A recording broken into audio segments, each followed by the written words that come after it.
And I will share my screen.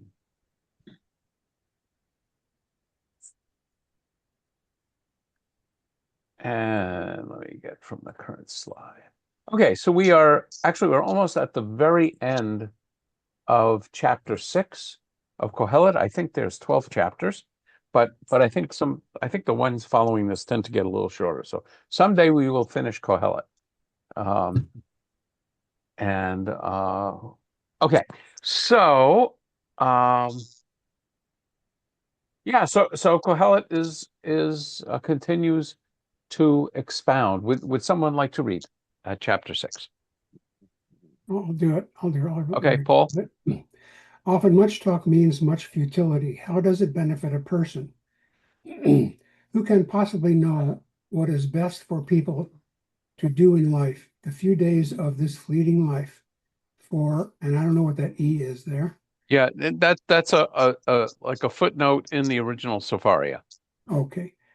Or E, who can tell what the future holds for them under the sun? Okay. And Kohelet doesn't seem to take his advice because he certainly is going on and talking almost endlessly. Wow. Now we're going to see a series of maxims where Kohelet will say better X than Y. And the introduction here is, I'll read at least the first one. The author now offers a number of practical maxims, which, however, he concludes are of limited value. So the first one is one I speak about at every funeral. A good name is better than fragrant oil, which, by the way, is just beautiful in the original Hebrew. Tov Shem Mishemen Tov. I mean, look at the symmetry of that. So Shem means a name. Shemen is oil. But it's quite poetic in the Hebrew. Tov Shem Mishemen Tov. And the day of death is better than the day of birth. V'yom hamavet miyom havaldo. So as I talk about this, as I say, every funeral. And as you can imagine, the rabbis would struggle to understand what Kohelet, particularly if we think of his being a wise person like Solomon, was trying to teach us. The good name better than fragrant oil, that makes sense. But the day of death is better than the day of birth. Oh, actually, I ought to just stop and ask you. I mean, I see Jerry saying no, no, no, no, no, no, no. I'll take that as a vote. No, double shaking hands. No. Can any? So can anybody think of any way in which the day of death is better than the day of birth? Yeah, I can. Okay, go ahead. Go ahead, Erwin. Okay, because at the day of death, you already, according my studies at Chabad, at the day of death, you supposed to complete your mission, what God gave you, and hopefully that mission was good mission. And if you did not complete it, then you come back as something else. Okay. Any other thoughts on how the day of death can be better than day of birth? Ken and Patricia. I'm thinking at the day of death, you're finally finished with all this mishigas, and at the day of birth, you're just starting into it. So you're kind of over your all the time of anxiety and everything is done with, and you move on. Okay, or as Erwin would say, instead of mishigas, mission gas. Alan. I've two things. I'm kind of reacting to what you said, or when you said that Chabad taught you that your mission is finished, but it might not be finished, and then you have to do something else. If you said that, then that sounds like Kabbalah to me. Yes. I mean, it's not in conflict with Chabad, but it doesn't sound like... and actually, it's not only not in conflict. Chabad theology is dominated by Kabbalah. It's reincarnation. Now, to the question, from whose viewpoint is it the best time? Is it Kohelet? No, that's Kohelet. He's the author. He's talking about himself. Okay, is that No. I'm not saying that. He's giving maxims, and he's saying a good name is better than fragrant oil. That I don't think we have a big problem with. And the day of death is better than the day of birth. And I think That's many of us have a negative reaction to that. So I understand that, but I'm interested, and I'm gonna comment on this about how the rabbis handle this. But I'm interested to know if anybody agrees with him. what I'm trying to maybe disagree with or try to understand is seen by who? Because two different people can conclude two different things. Okay, so ultimate judgment, to God. okay, so let me ask you, Alan, in any of those seen by two people, are any of them positive? Well, that's I think a person who was loved by somebody would maybe miss the person and not think it was a good day for death, and Okay. but for the person, if it applies, I was really got off of what a little bit is. Am I the person that is making that judgment? The person who's about to die and makes that So judgment, let's assume that's true. Is that do you agree or disagree with him that the day of death is better than the day of birth? It'd have to be one of those really awful, not awful is not the word, but in the theme of Job, the story of Job, he had a terrible life and he probably would be glad it would be over. Well, what I would say in the case of Job and a lot of what's written in Job, he is suffering horribly. It's not Right. so much that he's looking back on his life and concluding that it's terrible, but he's in agony and pain and his children are dead and so on. So he absolutely hates and curses the day he was born. Although interestingly, okay. Paul. Yes, I wonder how many times this takes effect. And how many times can you die and then come back? Can you die and then come back? How many I have a times very does clear that and happen? simple answer to that question. Yes. God knows. Oh, yeah. Yeah. No, I mean it's speculation. I don't know. Oh. I don't think there's I an don't answer. think that when Irwin answered the question, and I was listening very carefully, he said, if you haven't completed your work, then you come back. Right. And the implication is if you have completed your work, then you don't come back. I Right. think that's true in Hinduism, that the goal is nirvana, that is nothingness. If you're, if you've really done your job. I don't know if that's true. I don't think that's true in Kabbalah. You might come back as a wise and wealthy person, and then can continue doing good things in the world. Who the world's not finished, could use more good work. But yeah, this is a Kabbalistic idea, and if somebody told me they knew, I wouldn't believe them. Jim. Well, the Bible says, I put before you life and death, and you are to choose life. Yes. So I don't think we're supposed to think that. You don't think we're supposed to think what? The day of death is That the better day than... of death is better than the day of birth, because we have these two choices, and God says we're to choose life. Well, I don't think this is in conflict with choosing life. I mean, just so, for example, I can choose my favorite day is Monday rather than Friday, but that's just my choice. Which one's better? Kohelet is saying the day of death is better than the day of birth. So I'm challenging you. I'm going to give you the answer the rabbis come up with. But I'm challenging you if you can think of what ways, if any, is the day of death better than the day of birth? Less. Excuse me, my video is up, got me That's still okay. upside down. That's okay. All I can tell is I can give you an example of my older brother. He was just struggling so hard with pain and suffering, and he just asked the doctors to pull the plug. He was Right. suffering. So the day of death for him, he didn't know the day he came into this earth. None of us do. Maybe we start to know there's reality when we're 3 or 4, but we don't know anything about the day we come in. And for him, the suffering ended. And I think I hated losing him, Yes. but I celebrate that he's no longer in pain. Yeah, and I absolutely agree with that. But certainly Kohelet is not explicitly stating that. He's stating it as a maxim, a general maxim. I think what Kohelet would say is for anyone and everyone, the day of death is better than the day of birth. Paul. The way I look at this is that Koheleth may be, after a long life that has been productive, that has been good, ready to go ahead and depart because he says to himself, I don't think I would want to do this all over again. So I'm going to leave this earth in a good place and a good time. And that's it. And Okay. I hate to start all over again and do all the things that I was responsible for. Okay. Okay. Thank you. Anybody else want to chime in? And now I will give I you the. just, Rabbi, one Yeah. more thing I would like to say, and I'm not sure this is written in stone, but most of the time we only say good thing about the departed, Mhm.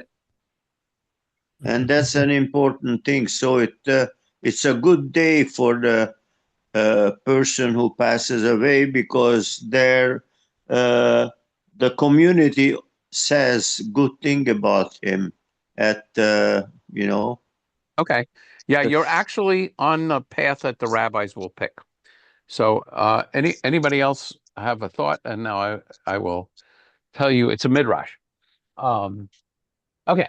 So, um, a rabbi explained this by means of a parable. Parables were very big in rabbinic thought, and there was a rabbi named Jesus who loved to speak in parables. Am I right, Jim? Yeah. It was a very rabbinic thing. So we see it filling the Talmud and Midrash. It's called a mashal. Um, so the parable is this can be compared to ships leaving and entering a port. When a ship leaves the port, there is this great bon voyage party with wine and song and celebration and confetti. I mean, I'm about to go on a cruise next Sunday, and when we're leaving, they have this going away party, which can get quite raucous, and everybody is celebrating. Um, when the ship re-enters the port after its journey, yeah, there are some people there to greet it, but by and large, no great celebration. And a man on the port says, this doesn't make sense to me. The ship that's leaving, who knows what kind of journey we'll have? Will it see calm seas? Will it see troubled seas? And I always comment that the news of recent years and of 100 years ago, so recent years. Actually, I'm thinking both. That's really funny. It never occurred to me. I'm thinking of the Titanic. Both cases, that journey that went down to see the Titanic a couple of years ago that imploded, and then the Titanic originally. So the news of recent years, cruises, and so on, and of 100 years ago remind us that not all journeys end happily. But when the ship has successfully navigated the dangers of the seas and returned safely to its home port, that's really what we should be celebrating. And so the rabbi says this is true with a human life.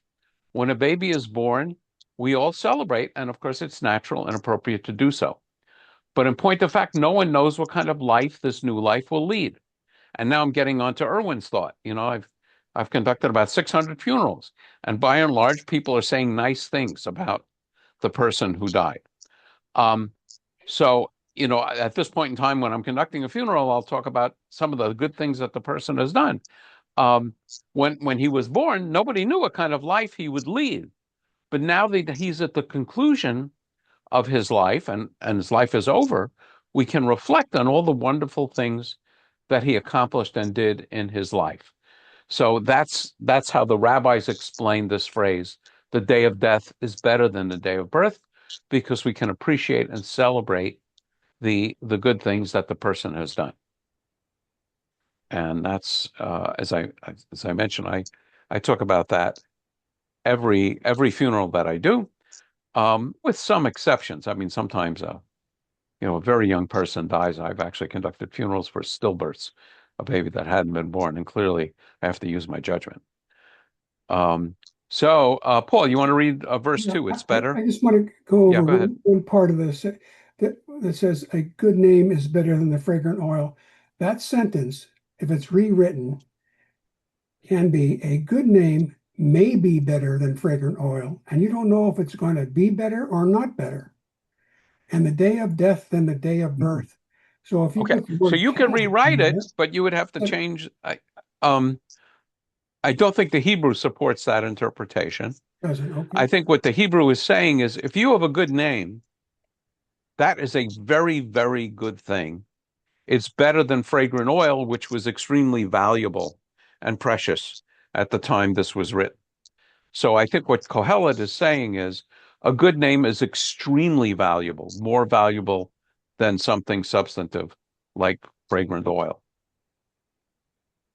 Okay. Because, well, can you give me an example where a good name would not be better than fragrant oil? I really can't. The only thing I'm thinking of is my father, who passed away a couple of years ago, and he had oh, one of those little dots all over your body. He had some kind of disease that was Yeah, really but so hard. so without getting overly involved in the biography, Yes, is it? Are you saying his good name was not better than fragrant oil? I'm absolutely at a loss. a good name for him is better than a fragrant oil because he was hurting so bad, and he was being kept alive by Yeah, I don't understand that. What does that have to do with a good name? well, a good name is better than a fragrant oil. I would think that I'm just trying to put this together. Okay, okay, And I don't know actually how to do that without understanding what is good and bad in the person's life. I don't know. okay. So this is just Kohelet making an observation, and it's just a way of emphasizing how wonderful a good name is. It's Yes, better than something that most of us would consider precious. Alan. that's right. So it's occurred to me to connect it to memory in the following way. When I'm going to say we Ashkenazi people, remember a grandparent or another relative and name a child, we're using the good name of the memory of this other person. Yeah, and I would say in the Sephardic world, we name a person after a living person, Yeah, and yeah. we're still celebrating a good name. I mean, it's the I should, same. you're right. I knew the other thing. I shouldn't have said it that way. Thank you. Yeah. Okay. Paul. Well, my dad did have shingles, so the amount of shingles, the pain that he had, Yes, you were saying he suffered, he but that suffered a lot. I would say that's not related to the question of a good name being the. Okay, all Okay, right. Paul. It is better. It, it is better. Um, Are we? Sorry, Paul. What we? You have Oh, two Pauls. Paul Milberg. Yeah, I would say that there can be exceptions to this statement because my father had a good name until the day he committed suicide. Did you say that eliminated his good name? It put a sword through one's heart when he did that. So Not my the question. problem is he blemished his good name. Okay. So then, but again, I would say what Kohelet is saying is the power of a good name. So a good name blemished is a very serious thing. And That's why I'm saying there's an exception. That he's making a overall general statement. yeah, but you're not saying that a good name is not better than fragrant oil. You're saying you can destroy a good name with a deed on the last day of your life. I know, but the thing is, let's say your life is 95% wonderful, but the last 5% is terrible. What do you say? I would say we miss the person of the first 95%. That's what I would say. If you're asking me at the funeral, that's what I would say. And no one's perfect and everyone has blemishes. Okay. I don't necessarily. And the way I look at this is that I think the way our minds think in general, we always look at the potentiality of a birth of a child and what they can become and all the wonderful thoughts at the bris milah and so forth, compared to the person has died and perhaps they would have wanted to accomplish more. Yeah, I certainly don't disagree with that. Jerry.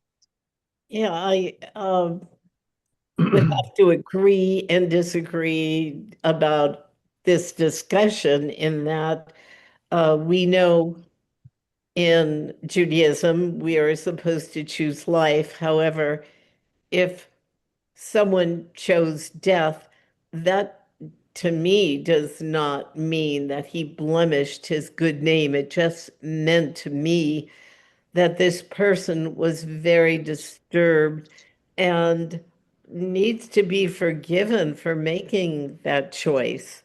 My heart goes out for someone who took their life. And yes, horrible to leave your family, horrible to have committed that, but how horrible he must have felt to have done the deed. So what I would say is, as a matter of Jewish law, committing suicide is a serious sin, Yes. and you're not supposed to have a eulogy for the person. They're not supposed to be buried with other people. But then the rabbis quickly add that anyone that has taken their own life was subject to an irresistible impulse and is therefore not responsible for that sin. Right. So they basically use a legal argument to get that person off the hook. That doesn't set aside what Paul is saying, which is that when someone commits suicide, it's very painful for the family, and I would say it affects their name. I'm I mean, I can think of, I've done several funerals where the deceased was a suicide, and I knew it, and the family was very explicit about me not wanting me to mention that. Yeah. And Sure. it was clear that the reason they didn't want me to mention it is because they felt it would diminish what people thought of him and thereby diminish his name. So, I mean, to me, it just, again, underlines how precious a good name is, and also how you can screw it up in many ways. Now, the rabbis said the person who does that is not responsible for their action. So they get them off the hook. On the other hand, I've worked with people who committed suicide knowing exactly what they were doing because of illness and so on. And I actually, in the case I'm thinking of, I didn't disagree that they did a reasonable thing. Les. A good name can be very false. If you know there's a drug dealer, I think it's Chavez or whoever it is, the big drug dealer down in Mexico. He has this wonderful name because he's giving money to all the villages and he's supporting all these people and everything. He was in Los Angeles, not. Well, oh no, you're thinking of the cartel leader. Yeah, and he's got this wonderful good name, but it's all based on fraud and theft and killing and drug related. But he's got a good name. Okay, like say someone belongs to a synagogue and is a horrible person, cheats in business, steals money from everybody, but he donates to the synagogue and he's got this wonderful, oh, look at this wonderful person. He might have a good name and be a horrible person. Yes, so I would agree with that. I think what Kohelet is really saying is how precious a good name is. And I think what you're saying is, even though you try and buy the good name, in the long run, you haven't achieved it because of the terrible things that you've done. In effect, your good name is not really a good name. Thank you. Rabbi Mike, could I just go ahead, ask a Karen. question? Sure. Could the two words "good name" sort of imply that over a lifetime a person has shown a good life or has a good reputation in that sense? I think that could be one sense in which you have a good name, sure. I think Kohelet is just saying a good name. Presumably, that doesn't mean because your father did something and you're a Kennedy, and therefore you have a good name because you're a Kennedy. I think it means your own reputation, not someone else's. Okay. And along the lines of what Les was saying is I think it's the totality of what you've done. And I think you can lose it. And when you said Chavez, I was thinking of Cesar Chavez, also recently in the news, who was, very active in the Farm Workers Union and had such a good name that streets were named after him, that I think, next Monday was Cesar Chavez Day, schools named after him, all kinds of things named after him. And now they discovered that he did some horrible things. And once that came to light, his good name is destroyed even posthumously. Mm. So anyway, I just thought it was for me, it's a very interesting verse and one that I focus on. Yes. Okay. Paul, you want to read verse 2? Yes. It is better to go to a house of mourning than to a house of feasting, for that is the end of every mortal, and the living should take it to heart. So I can't remember. Yeah. Back on the first verse, I should have clicked on this. Rashbam, who's I think something of a mystic, said our reputation is not secure until we die, and we can no longer blemish it. But it's interesting that in case of Cesar Chavez, what they found out about him blemished his reputation. Okay, so just to comment back on this, I mean, I think here he's saying, going to a house of mourning sobers you up. People appreciate what's important in life rather than a house of revelry. What is it? Beit mishtah. It's beit. Yeah, it's really interesting. This is a house of drinking. Okay, interesting to focus on the Hebrew. If I could just ask, how does God see a person who commits suicide, and what does that say about the person and God loving him? The We question is haven't spoken to God. the answer is God knows. Yes. In Judaism, I mean, I for one don't try and guess what God's opinion is, but Judaism is focused on Jewish law. So the issue for the rabbis is not what does God think of this person, Yes. but can you give the person full funeral rights? Because that's an issue of Jewish law. I see. Okay. You want to continue, Paul, with verse 3? Yes, I'll continue for a couple more. It is better to listen to the reproof of someone. Oh, actually, I have no idea where you. this? No, up here. Vexation is better than Vexation revelry. is better than revelry. For through the face be sad, for though the face be sad, the heart may be glad. I think I have a Why comment. is- Yeah. So literally, for in badness of faith, the heart is made good. I think Kohelet has this theme that as you face the difficulties of life, it improves I would say, your moral essence. We may or may not agree with that. Interesting. This may be too personal for me to share, but I'll do it anyway. When I first met Sonia, she had a list of qualities she was looking for in a man should she remarry. Yes. And at the absolute top of her list, it was someone who had suffered. Really? Wow. So, I mean, that's exactly what Kohelet is saying. And I was a good candidate for that particular requirement. Wow. But in 4. a temporal sense, do you think that's correct? I mean, let's Do look I think at what? this in a temporal sense. Do I think what's correct? Well, eventually, once you have vexation and you have difficulties in your life, you cannot feel happy at that time. It's once you realize you've gone through some stressful thing and came out of it successfully, it's a temporal thing. Then eventually you'll feel better that, hey, I really studied hard and I got an A. So I studied hard and it was miserable, but I got an A in that class. And all of a sudden your heart revels. So there's a temporal component to that. That's what I'm saying. Yes. And yeah, again, he's giving maxims. They don't get into that level of detail. He's just saying vexation is better than revelry. No pain, no gain. Studying for a test learn is from your vexation. Yes, I think that's. I mean, as we interpret what he's saying and looking for examples, I would agree with that as an example. Les. In my practice, I deal with a lot of elderly people, and I've talked to several of them, and I ask them, may I ask you a personal question? They've actually faced a death sentence. They had cancer or something, and they were going to be doomed to die. And I asked them, I said, may I ask you a personal question? Do you value life more now? And every single one says every day is such a blessing and so wonderful. And I just enjoy every minute. And so when they were going through that, it was horrible. But yet when they came through it, they've enjoyed life so much more. And it's been every single person I've asked that. And so I think maybe, I don't know if that's exactly what he's trying to say, because I think I'd be very sad if I knew I was going to die, but so glad that I did and enjoy life so much more every minute.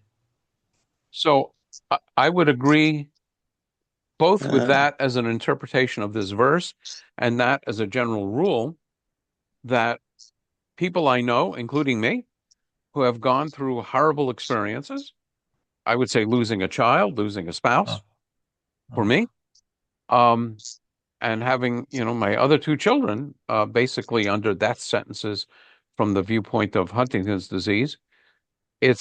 It is not something I would wish on my worst enemy. It's a horrible thing, but there is no question that I have learned and become deeper from that experience. I think about it corporately through the Holocaust. Um, the Holocaust was an absolute nightmare. Given the choice, but there is no question in my mind. I would say historians might disagree on this. There is no question in my mind that had the Holocaust not happened, we would not have a state of Israel. Um, if my experience had not happened, I would not be a rabbi. Harold Kushner lost his son at age 4 when his son was 14 years old through a horrible disease, and he went on to write a book that has helped millions of people when bad things happen to good people. Right. Um, is it worth it? I would say absolutely no. I would rather be my old self, physicist, building windmills with a healthy wife and 3 healthy children, going on and marrying and having healthy grandchildren, and so on. Harold Kushner, I'm sure, would answer the same way, and I would say, I would, if I were given the choice, I would say a better choice would be no Holocaust, and we're still scattered throughout the world without, a Jewish state. But we're not well, given that choice. Basically, life happens to us, and then the question is, what do we do with the experiences that we had? Rabbi, the Holocaust and communism robbed me from my childhood. And when I met my wonderful wife, God bless her, for many years she kept telling me, "You don't know how to play." Well, I never learned how to play. Right. So I would say, if I'm guessing, you would have been happier with not having gone through that experience, Exactly. even though you might be a deeper, more thoughtful person. So anyway, that's how I read Yeah. that, and I think we're going to see the similar ideas in the next few verses. So, Henry, would you like to read, picking up at verse 4? Sure. The wise are drawn to a house of mourning, and the foolish to a house of merrymaking. It is And better. again, here it's literally the heart of the Chachamim, Lev Chachamim, Mi Beit Avel, the house of mourning, Velev Kisilim, the heart of the fools, Mi Beit Simcha, house of merrymaking, joy. Not a bad translation. Okay, number 5. It is better to listen to the reproof of someone wise than to listen to the praise of fools. I think I have a very deep and profound comment to this. So the wise are always cognizant of death. So my very wise and deep and thoughtful, erudite comment to the last verse is, You think? I mean, yeah. are there people who would rather listen to the praise of fools than the reproof of someone wiser than they? Oh, yeah. Think of a lot of politicians, but I'll just leave I'm it not at going to that. get into the politics, but one of the things that I appreciated about the history of Abraham Lincoln is that he convened a cabinet of his enemies that would argue with him rather than simply agree with everything he said. True. Okay, let's continue. For the levity of the fool is like the crackling of needles under Nettles, actually. nettles, sorry, Yep. nettles under a kettle. But that too is illusory. Let me click. I think I have. Yeah, it's the commentary was it's onomatopoeic, repeating the same sound with all the K sounds there, which is just kind of interesting. And let's read the next verse. For cheating may rob the wise of reason and destroy the prudence of the cautious. I don't know if I have anything to add to that. Oh, when it says that too is illusory, it's hevel. We keep seeing this word hevel over and over again. It's it says the levity of fools is senseless. It's empty. Uh-huh. I think that's it. Okay, the prudence. Cheating may rob the wise of reason and destroy the lev. Evade them, to destroy the lev of the person, of the cautious. Okay. The end of a matter is better than the beginning of it. Better a patient spirit than a haughty spirit. Haughty. Haughty spirit. Howdy. I Why? no I think a high spirit, better Well, patient it's spirit well, than it, a it's high. it's. Let's see. Is this eight? Tov erech ruach, patient, mi Better than pride. giva ruach. I think gibor. No, but that's gibor. I don't know. I mean, I could go to Safaria. Kohelet, no, the Koran Tanakh has the end of a thing is better than its beginning. Patience is better than pride. Okay. Yeah, I think Gavam is like high. I think, yeah, a high spirit. High I spirit. don't know. I mean, I would want to take a look at what that better definition of that word is. Okay, thank you, Erwin. Okay, let's continue. Verse 9. Don't let your spirit be quickly vexed, for vexation abides in the breasts of fools. You, Rabbi, Yeah, yes. I looked up the dictionary, and because I wasn't sure what vexation means, Mhm. and it says that it is annoyance and disgust and stuff like that. Hmm. So Okay. I don't understand really what I annoyance by the breast of fools. I think he's praising patience here. He says, don't let things really upset you and annoy you quickly. Oh, Um, okay. that's how I read it. Okay, let's see. Henry, continue. Don't say, how has it happened that former times were better than these? For it is not wise of you to ask that question. Okay, this is one of my favorite themes is people will always keep saying, boy, in the old days things were a lot better. I have a sermon where I question the reality of that. In the old days, if you got an infection, you would probably die. An impacted tooth got infected, you'd probably die. Or you might well die. I wouldn't say you probably would die, but just simple antibiotics. Um, now I would say most people I know that are over in their 70s or over have had cataract surgery. So, and without cataract surgery, most of these people would be blind. So I'm I'm not a big believer that the good old days were really better. Our memory of the good old days might have been better. We might have felt a little better than we feel now. Okay, let's continue. Wisdom is as good as a patrimony, and even better for those who behold the sun. Okay, the literally it's good with an inheritance. Okay. For to be in the shelter of wisdom is to be also in the shelter of money. And the advantage of intelligence is that wisdom preserves the life of the one who possesses it. Okay, and there's a comment here that this continues the thought of verse 10. Let me just go back. Let me see if I have a comment on that first one. No, I don't. Verse 10. Yeah, so it's talking about the good old days. So you can read verse 13. Okay. Consider Consider God's doing. Who can straighten what has been twisted? Okay, these Wow. are a little oblique.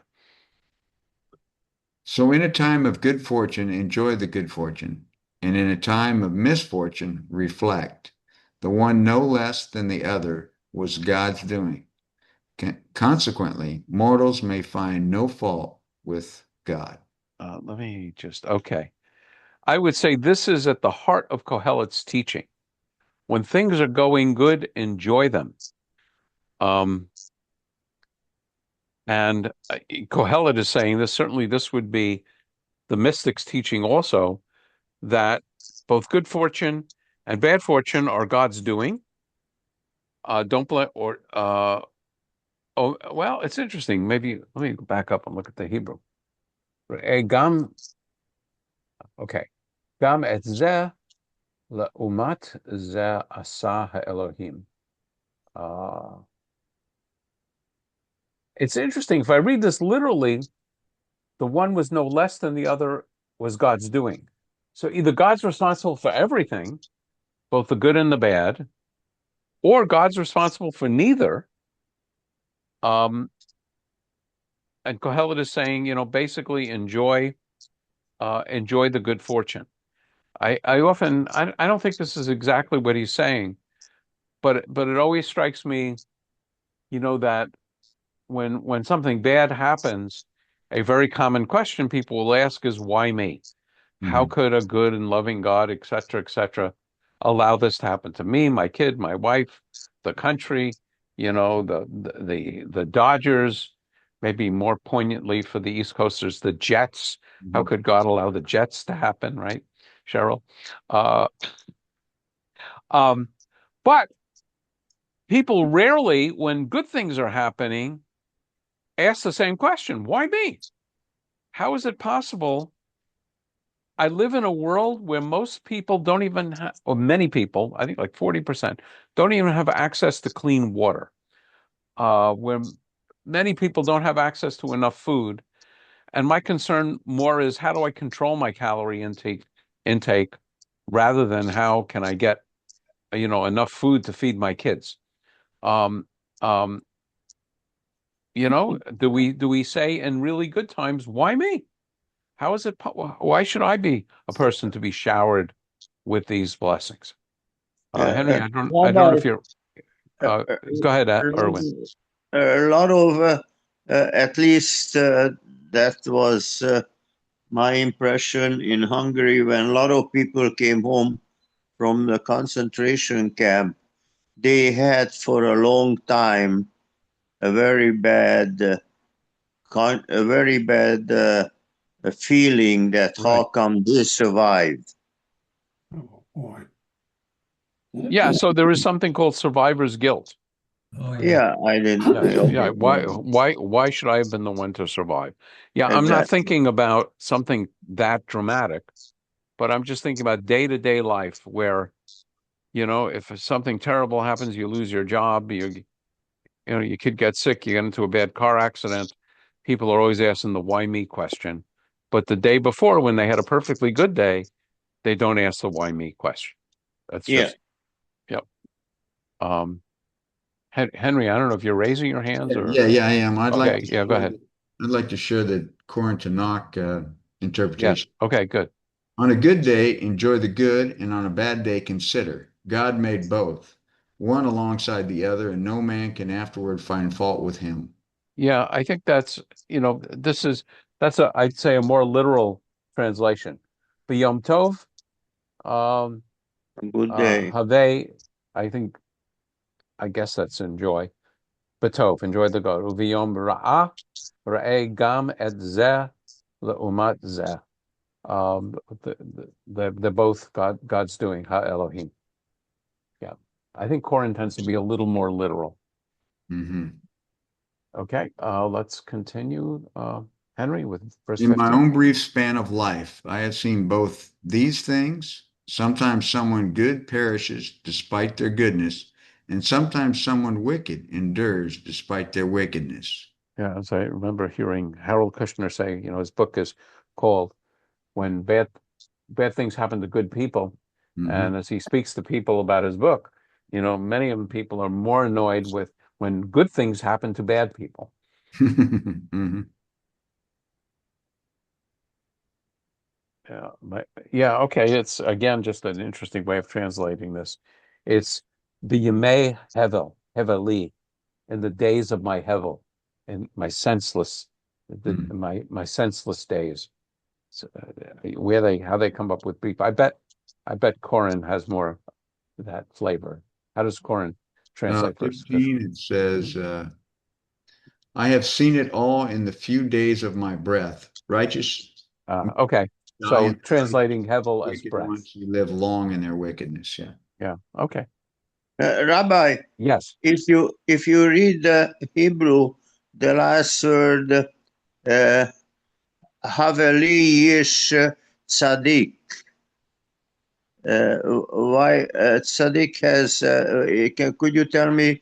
Is there a different meaning I in think this he's saying here, Tzaddik? yeah, someone good. He's translating as tzaddik as someone good. Yesh tzaddik, there is a tzaddik who dies. Yeah. Betzid ko, in his righteousness. Someone good perishes despite their goodness. And v'yesh ra'ah, and there's yesh Yeah. rasha, a rasha. You know, we have that in the Haggadah, the rasha, the wicked son. Yeah. You're right to point out tzaddik. It's more than someone good. It's really someone righteous. Yeah. Okay. Verse next page. So don't overdo goodness and don't act too wise, or you may be dumbfounded. Don't overdo wickedness and don't be a fool, or you may die before your time. We should accept in ourselves a mixture of the good and the bad. That's a really, it's a very interesting idea. There's a tradition of a rabbi, Reb Zuzia. I think he's Talmudic, but I'm not sure. And Reb Zuzia, as he's approaching death, is very upset, and he's afraid when he meets God. He is terrified that God is going to ask him, "How come you weren't as good as Moses?" And he is counseled, I guess, by another rabbi. He says, "You only need to be as good as Zuzia." And the commentary is, if uh, we needed a Zuzia, we didn't need another Moses. We already had a Moses. Not telling that story faithfully, but there is this idea with which I am very familiar, that as I have gotten older, I have made peace with the fact that I am far from perfect, and there's a lot about my life that I wish I lived in a different way. I can use another example, and I'm sure you agree, Rabbi. When sometimes you play golf and everything is going so fantastic, and you are very happy, and next day you go out, all of a sudden not you can't do anything. So you have to accept the good day and the bad day on the golf course. So I want to show you, and I know in the recording they won't be able to see this. Well, I'm going to stop sharing for a moment. So a solution to that particular terrible problem, Erwin, here is a golf pencil, right? Yeah. Has an eraser. I just want to point it out that some of us have found solutions to that particular terrible problem that plagues mankind. It's my favorite part about the club that I belong to has erasers on all their golf pencils. Didn't we read something about cheating? About cheating? Yes. And forgiving myself for okay, Paul Milberg.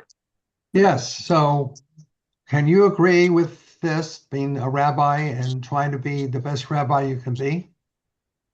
I would say I agree literally with what you just said, namely trying to be the best rabbi I can be, which means I have made peace with the fact that I am not a Larry Kushner or a Harold Kushner, or I can rattle off the name of easily a dozen or 20 more rabbis who are far better rabbis than I could be.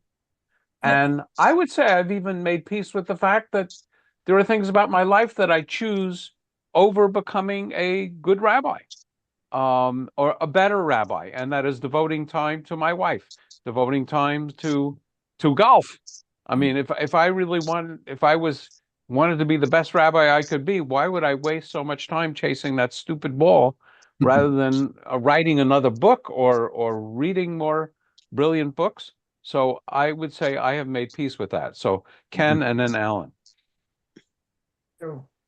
This saying of don't overdo goodness, I was thinking, um, so there are some people who volunteer all the time. They volunteer for everything, and after a period of time, they just get worn out. They get burned out. They're trying to be a good person, but they overdo it, and they find that it actually works against them. I don't know whether you'd say if they're dumbfounded, but they just sort of run out of goodness to a certain extent, and it isn't good for them. Yeah, I don't know if that's what he's aiming at, but I absolutely agree with that. Alan, hold on a second. Rabbi, Alan, hold on. Erwin, Alan, okay, you had your okay. hand.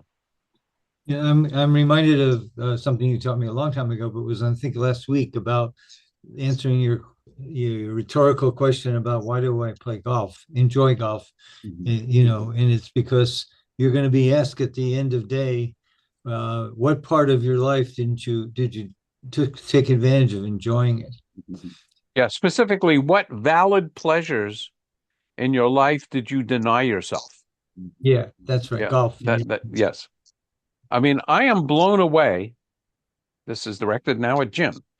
I am blown away by Catholic priests who deny themselves the sexual pleasures, the pleasure of being in a marriage, of having children. Nuns, the same thing, that they deny themselves that pleasure to better serve God. And I do think, for the most part, I mean, clearly there are, there are some notable counterexamples, but when you're a rabbi and you're serving a community, there's going to be meetings at night, there's going to be committees, there's going to be kids programs and so on, and your kids are at home. And boy, I remember a rabbi who got into huge trouble with the president of his congregation because he, on a night when there was going to be a Shiva minyan for the president's parent, someone covered the minyan, but it was Halloween, and the rabbi wanted to go trick or treating with his kids. Oh, yeah, yeah. So, and the president of the congregation was livid. It was very serious. So there are having a family. I mean, I think Jewish tradition says that grounds you, but there is no question that if you don't have any of those things, you have a lot more time to devote to the church, to your parishioners. So and I am in awe of the men and women that take that path. Les. Rabbi, this is from me to you. I think you're a phenomenal rabbi. And what makes you so good is you've had so many world experiences. You realize that we are not able to sit and study Torah 24/7. None of us are like this. And you're able to relate to our weaknesses, to our foibles, if you want to call them that, and you're well-rounded. And I think we can relate to a well-rounded rabbi rather than someone who can just spout the stuff out but doesn't walk the walk or live it. And I think you're exactly where you should be. And I think every one of us here are pretty devoted to you, and we love listening to you, or else we wouldn't be here. So I think you're doing one whale of a job, and I appreciate you. Well, I'm profoundly grateful to you for that comment. Most You're welcome. And we are profoundly grateful to you. Yes. All that you do. Let's see. I think we're Yeah. close to chapter 8. Let's see if we can finish chapter 7. Henry. It is best that you grasp the one without letting go of the other, for those who fear God will do their duty by both. And I think they're talking about the preceding thing, wickedness and goodness. Mm-hmm. Wisdom is more of a stronghold to someone wise than 10 magnates. Magnates. Magnates that a city may contain. And magnates can be rulers, shlitim. What, Okay. Eugene? He's again. He's What's the praising. Hebrew word for that? That they. Yeah, it's shlitim, and I don't know that word. I should have. Okay. All right. So it's not Well, like or something. okay. Let's press on. At least finish chapter 7. For there is not one good person on earth who does what is best and doesn't err. Finally, don't pay attention to everything that is said, so that you may not hear your slave reviling you. For well you remember the many times that you yourself have reviled others. No, I don't have any comment there. Yeah. Yeah. Selective hearing is not a bad idea. Or in my own case, it's selective interpretation when people will level subtle criticisms at me, or sometimes not so subtle criticisms, and it will never occur to me that they're criticizing me. This is not necessarily a good thing. I'll give you one really funny example. Sonia, my wife, is very good at criticizing subtly. So I'll give you 2 examples. One is very early in our relationship, we were having a meal together, and she's preparing it in her home, and she sets it down in front of me. And while she was busy doing whatever people do to prepare meals, I'm actually not sure what's involved in that, not having any experience in that. I was reading a Time magazine next to me, and she's doing whatever she is doing, and she puts it down in front of me, and then she sits down, and I'm continuing to glance at this magazine, and Sonia says to me, "Oh, if you like that, if you're reading something that you're really interested in, why don't you please take it home with you?" And at least this time I got it. Because my instinct was to say, "Oh, it's okay. I don't mind reading it." And then I realized, what she was really saying was, put down the stupid magazine. We're supposed to be talking with each other. And by the way, I always use that as an example in prenuptial counseling of couples. And I have to say, there are still some guys that don't get it. I don't think there's a single woman who would not get it. I'm just guessing. Maybe I'm too misogynist. The other example, which I didn't get, was I was at the health club, at the health center, and I work out with a trainer 3 times a week. And Sonia sometimes is there doing exercises, and she will read one of her books, so she'll be listening to a recorded book while she's on, a treadmill or something. And as I was about to leave, I said, "I'll see you back later when you're home."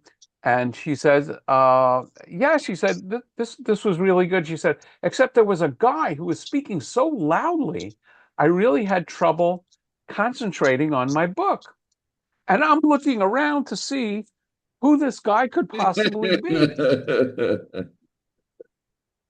And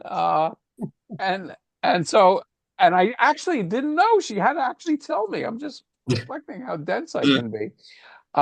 And it's even worse than that, because with my trainer, we often discuss Bible and God and religion and physics and nutrition and all kinds of interesting things. And people will wind up asking questions of us.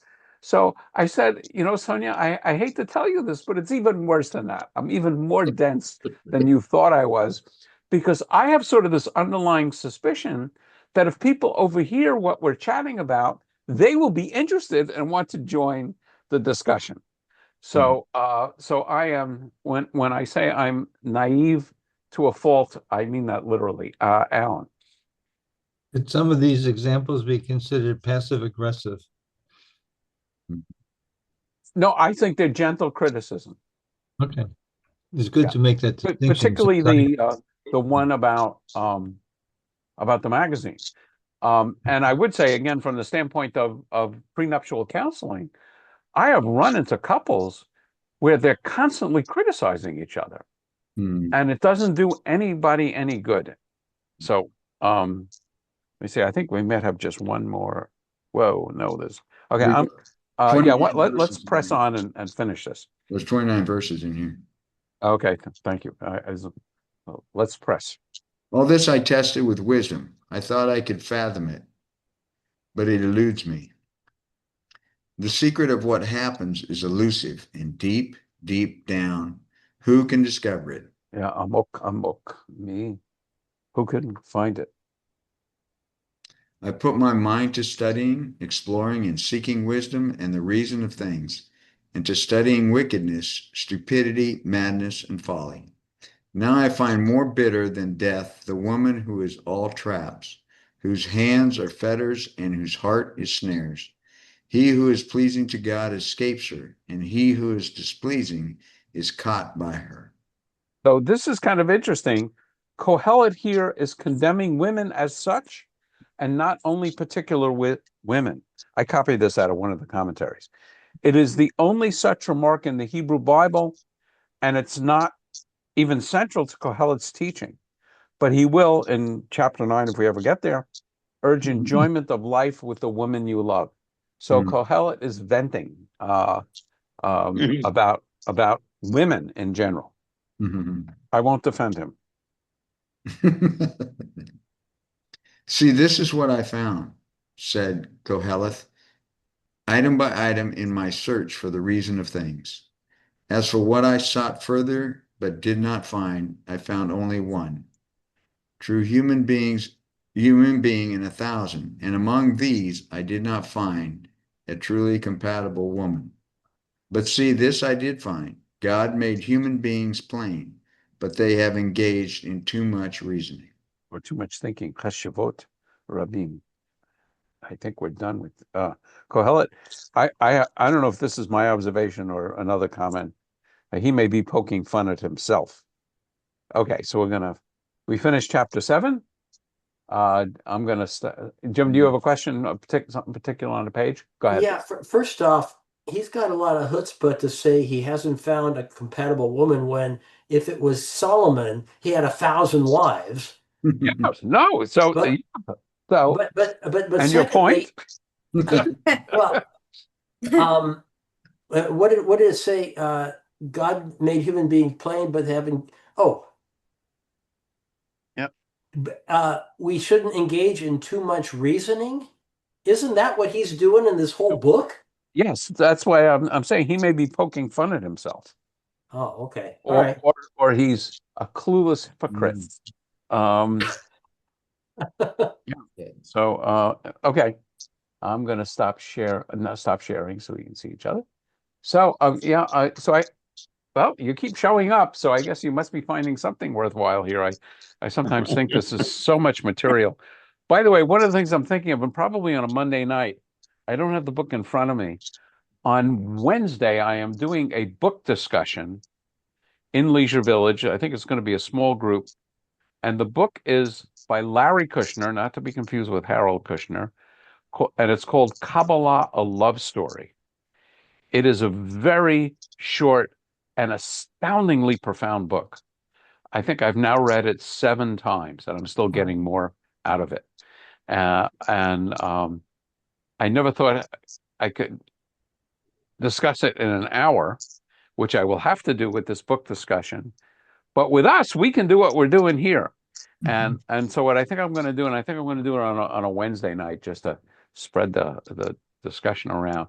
And I will send out a note. I'll send it out on Wednesday that our next topic when I get back will be to discuss this book. So I'll give you 2 weeks to find it. Maybe I should give you a little more time to find it and read it, but you can find it online. I'll give you the reference in an Amazon. Larry Kushner, what? Larry Kushner. Yeah, it's called Kabbalah, a Love Story. Oh, okay. It is super. It is just an amazing, amazing book. Do you think it's in a library? I don't know. It'd be a pretty specific library with books on Kabbalah.